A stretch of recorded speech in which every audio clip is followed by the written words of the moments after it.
नमस्कार, Vanita home kitchen में आपका स्वागत है।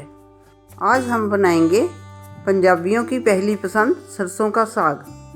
सरसों का साग पंजाब की एक फेमस डिश है जिसको हर कोई खाना पसंद करता है।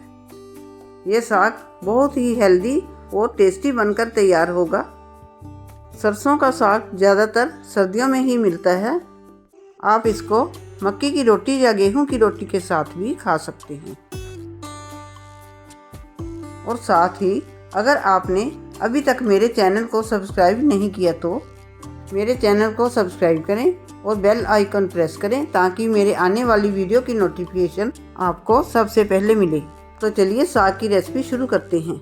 सबसे पहले हम 1.5 किलो साग को अच्छे से छीलकर धोकर ले लेंगे। अब हम साग की बारीक बारीक कटिंग कर लेंगे और 200 ग्राम पालक को भी काट लेंगे। देखिए सारा साग हमने काट लिया है। अब हम कुकर में 2 गिलास पानी के डालकर बॉईल कर लेंगे और सारा साग इसमें डाल देंगे और फ्लेम को फुल पे रखेंगे। सारा साग हमने कुकर में डाल दिया है। अब कड़छी की सहायता से इसको थोड़ा सा प्रेस कर देंगे और इसमें कटा हुआ अदरक, लहसुन और हरी मिर्च डाल देंगे। इसमें मैंने 20 कली लहसुन की, 1.5 इंच अदरक का टुकड़ा और 2 हरी मिर्च डाली हैं। आप अपनी मर्ज़ी के हिसाब से मिर्चें इसमें डाल सकते हैं। अब इसमें 1.5 चम्मच नमक का डालकर अच्छे से मिक्स कर लेंगे। इसे थोड़ी देर ऐसे ही ढक्कन से ढक देंगे ताकि साग थोड़ा सा नीचे हो जाए और नमक वगैरह भी इसमें मिक्स हो जाए।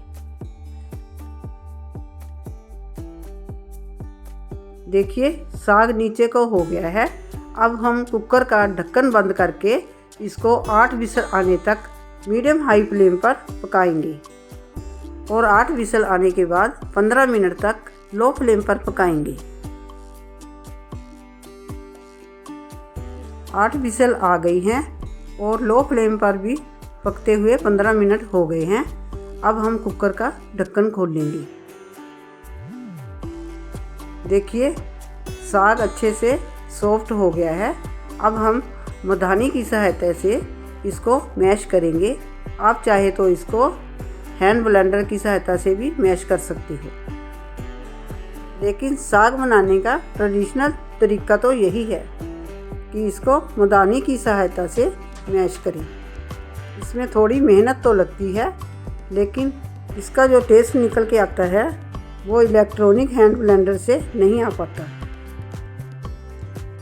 मैं तो इसी तरीके से ही बनाती हूँ। आप भी इसको इसी तरह बनाकर देखिए तो आपको हैंड ब्लेंडर और इसके टेस्ट में फ़र्क पता लगेगा। अब हम इसमें थोड़ा थोड़ा मक्की का आटा डालकर इसको घुमाते हुए अच्छे से मैश करेंगे। टोटल इसमें हमने 4 बड़े चम्मच मक्की का आटा डाला है। मक्की का आटा डालने से इसमें बाइंडिंग अच्छी आती है और इसका पानी भी सूख जाता है। आप मक्की के आटे की जगह गेहूं का आटा भी यूज़ कर सकते हैं। हम इसको गैस बंद करके ही मैश करेंगे, नहीं तो साग के छिट्टे बाहर आते हैं और हमारे ऊपर भी पड़ सकते हैं। इसलिए गैस बंद करके ही मैश करें। देखिए साग अच्छे से मैश हो गया है और यह मेहंदी जैसा मुलायम हो गया है। अब हम इसमें गर्म पानी डालेंगे। आपने साग की कंसिस्टेंसी जितनी गाढ़ी या पतली रखनी है उसी हिसाब से पानी डाल लेना।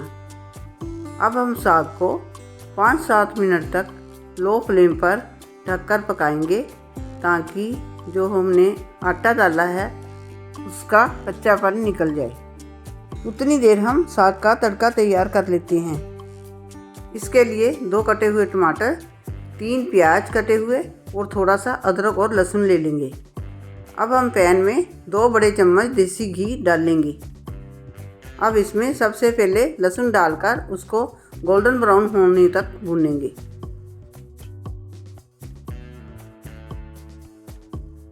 लहसुन गोल्डन ब्राउन हो गया है। अब इसमें प्याज और अदरक डाल देंगे। और इसे भी अच्छी तरह से गोल्डन ब्राउन होने तक भून लेंगे। फ्लेम को लो मीडियम पर ही रखेंगे। देखिए लहसुन, अदरक और प्याज अच्छी तरह से भुन गए हैं। अब हम इसमें टमाटर को डालेंगे। इसको भी हम मैश करते हुए अच्छी तरह से भूनेंगे, जैसे कि सब्जी का मसाला तैयार करते हैं। अब इसमें एक साबुत लाल मिर्च भी डाल देंगे, उसे भी 1-2 मिनट तक भूनेंगे। लीजिए हमारा साग का तड़का तैयार है। अब हम इसमें साग डालेंगे। अब हम तड़के में साग को अच्छे से मिक्स करके 2 मिनट तक लो फ्लेम पर पकाएंगे। अब हम गैस को बंद कर देंगे। लीजिए हमारा ट्रेडिशनल पंजाबी स्टाइल साग बनकर तैयार है। अब हम इसको हरी मिर्च के साथ गार्निश कर देंगे। देखिए साग बनकर तैयार है। ये देखने में जितना अच्छा लग रहा है, खाने में उससे भी ज़्यादा स्वादिष्ट है। लेकिन साग खाने का मज़ा तो मक्की की रोटी के साथ ही आता है। तो साथ में हम मक्की की रोटी भी बनाएंगे, क्योंकि साथ में जब तक मक्की की रोटी ना खाई जाए तब तक साग का टेस्ट अधूरा लगता है। अब हम इसको सर्व करेंगे। सबसे पहले हम बाउल में साग डालेंगे, फिर मक्की की रोटी रखेंगे और साथ में कटी हुई मूली और हरी मिर्च की सैलेड,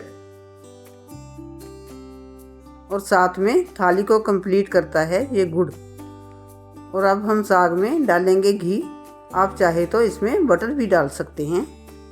लीजिए हमारी ट्रेडिशनल सरसों का साग और मक्की की रोटी की पंजाबी थाली तैयार है। इस सर्दियाँ आप भी ये रेसिपी मेरे तरीके से बनाइए और मुझे कमेंट करके बताइए कि आपको ये रेसिपी कैसी लगी। वीडियो को लाइक शेयर ज़रूर करें और चैनल को सब्सक्राइब करना ना भूलें। वीडियो देखने के लिए आपका शुक्रिया। मिलते हैं अगली वीडियो में।